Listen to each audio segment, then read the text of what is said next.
ক্রিকেটারদের খেলা নিয়ে তুমুল আলোচনা হয়। খেলা ছাড়াও তাদের জীবনের অন্যান্য দিক নিয়েও আলোচনা সমালোচনার ঝড় বয়ে যায়। চলুন জেনে নেওয়া যাক যে ক্রিকেটারদের বিরুদ্ধে নারী বিষয়ক আপত্তিকর অভিযোগ রয়েছে। যৌন কেলেঙ্কারিতে অভিযুক্ত হয়েছেন অস্ট্রেলিয়ার টিম পেন। তার ঘটনা প্রকাশ্যে আসার পর তিনি অস্ট্রেলিয়ার অধিনায়কের পদ থেকে সরে দাঁড়িয়েছেন। তার ঘটনাটি 2017 সালের। তখন ক্রিকেট অস্ট্রেলিয়ার এক মহিলা কর্মীকে অশ্লীল ছবি ও মেসেজ পাঠিয়েছিলেন পেন। ওই নারী অভিযোগ করার পর ক্রিকেট অস্ট্রেলিয়া তদন্ত করে। তারপর থেকে ব্যাপারটি সংশ্লিষ্ট প্রায় সব মহল থেকে ধামাচাপা দেওয়ার চেষ্টা করা হয়। প্রায় 3.5 বছর পরে বিষয়টি জানাজানি হয়ে যাচ্ছে দেখে পদত্যাগ করেন পেন। অস্ট্রেলিয়ারই শেন ওয়ার্ন এই তালিকায় শীর্ষে থাকবেন। ব্রিটিশ নার্স ডনা রাইট থেকে শুরু করে 2006 সালে ইংল্যান্ডের কাউন্টি ক্রিকেট ম্যাচের আগের দিন 2 মডেলের সঙ্গে যৌনতা, একাধিক বিবাহ বহির্ভূত সম্পর্ক, 2011 সালে IPL স্টেডিয়ামে প্রকাশ্যে তৎকালীন বান্ধবী এলিজাবেথ হার্লেকে চুম্বন, ওয়ার্ন সবই ঘটিয়েছেন। এই ব্যাপারে ওয়ার্নের সঙ্গে যিনি পাল্লা দিতে পারেন তিনি ক্রিস গেল। ওয়েস্ট ইন্ডিজের এই ব্যাটার মাঠে যেরকম ঝড় তোলেন মাঠের বাইরেও তাই। 2012 সালের T20 বিশ্বকাপে শ্রীলঙ্কার হোটেলের ঘরে 3 ব্রিটিশ মহিলার সঙ্গে তাকে দেখা যায়।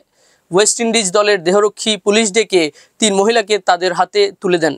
গেল বেঁচে যান। টেলিভিশনে সাক্ষাৎকার দিতে গিয়ে অস্ট্রেলীয় উপস্থাপক মেল ম্যাকলিনকে প্রকাশ্যেই ঘুরতে যাওয়ার প্রস্তাব দেন।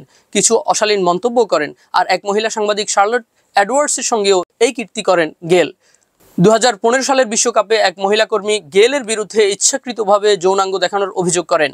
ইংল্যান্ডের প্রাক্তন ক্রিকেটার ইয়ান বাথামের বিরুদ্ধে অভিযোগ ওঠে। তিনি এক অস্ট্রেলীয় পরিচারিকার সঙ্গে যৌন সম্পর্কে লিপ্ত হয়েছেন। মিস বারবাডোস লিন্ডি ফিল্ডের সঙ্গেও বাথামের যৌন কেলেঙ্কারি প্রকাশ্যে আসে। টেলিভিশন শো বিগ ব্রাদারের তারকা ভ্যানেসা নিমো অভিযোগ করেন ইংল্যান্ডের প্রাক্তন ক্রিকেটার কেভিন পিটারসেন তাকে ব্যবহার করেছেন।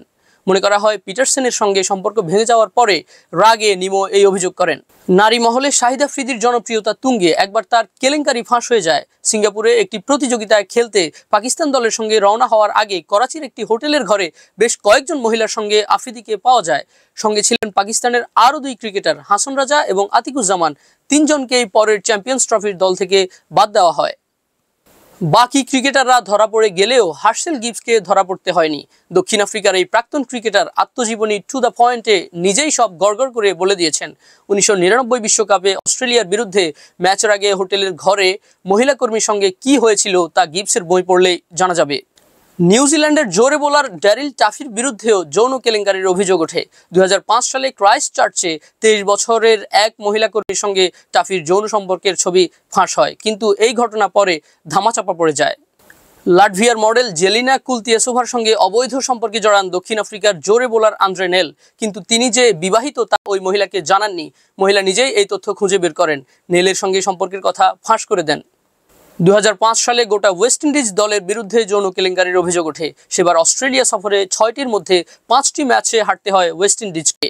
দলের স্পন্সর ডিজিসেল রেগে আগুন হয়ে যায়। তাদের কর্তা হোটেলের ঘরে ক্রিকেটারদের যৌন সম্পর্কের কথা ফাঁস করেন। সেই বছর একই অভিযোগ ওঠে শ্রীলঙ্কা দলের বিরুদ্ধেও। শ্রীলঙ্কা পুলিশ একটি পতিতালয়ে হানা দেয়। জানা যায় সেটি শুধু চলে ক্রিকেটারদের জন্যই। 10 বছর ধরে সেখানে জাতীয় দলের ক্রিকেটারদের যাতায়াত। এক পুলিশকর্মী ক্রিকেটার সেজে সেখানে গিয়ে গোটা ব্যাপারটি ধরে ফেলেন। 8 মহিলাকে গ্রেপ্তার করা হয়। শুধু ক্রিকেটাররাই নন, বাদ যাননি আম্পায়ারও। পাকিস্তানের আম্পায়ার আসাদ রৌফের বিরুদ্ধে বিয়ের প্রতিশ্রুতি দিয়ে সম্পর্কে লিপ্ত হওয়ার অভিযোগ ওঠে। 21 বছরের এক ভারতীয় মডেল লীনা কাপুর এই অভিযোগ করেন। দুজনের একাধিক ছবিও প্রকাশ্যে আসে।